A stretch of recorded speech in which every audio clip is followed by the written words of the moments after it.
Episode number 85. So the poor knight is to be left sticking in the hedge, is he? Asked Mr. Brooke, still watching the river, and playing with the wild rose in his buttonhole.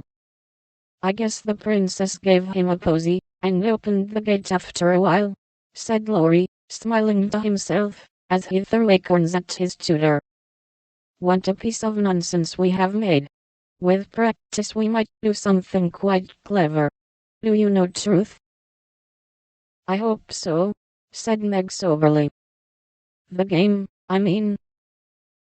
What is it? Said Fred. Why, you pile up your hands, choose a number, and draw out in turn, and the person who draws at the number has to answer truly any question put by the rest. It's great fun. Let's try it, said Joe, who liked new experiments. Miss Kit and Mr. Brooke, Meg, and Ned declined, but Fred, Sally, Joe, and Laurie piled, and drew, and the lot fell to Laurie. Who are your heroes? Asked Joe.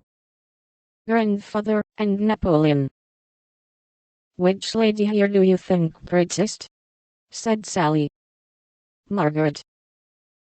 Which do you like best? From Fred. Joe, of course. What silly questions you ask. And Joe gave a disdainful shrug as the rest laughed at Laurie's matter-of-fact tone. Try again. Truth isn't a bad game, said Fred. It's a very good one for you, retorted Joe in a low voice. Her turn came next. What is your greatest fault? Asked Fred, by way of testing in her the virtue he lacked himself. A quick temper. What do you most wish for? Said Laurie. A pair of boot-lacings, returned Joe, guessing and defeating his purpose. Not a true answer. You must say what you really do want most. Genius. Don't you wish you could give it to me, Laurie? And she slyly smiled in his disappointed face. What virtues do you most admire in a man? Asked Sally. Courage and honesty. Now my turn, said Fred, as his hand came last.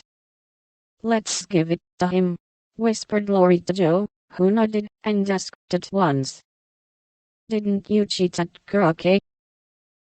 Well, yes, a little bit. Good. Didn't you take your story out of the sea lion? Said Laurie. Rather. Don't you think the English nation perfect in every respect? Asked Sally. I should be ashamed of myself if I didn't. He's a true John Bull. Now, Miss Sally, you shall have a chance without waiting to draw. I'll harrow up your feelings first by asking if you don't think you're something of a flirt, said Laurie, as Joe nodded to Fred as a sign that peace was declared.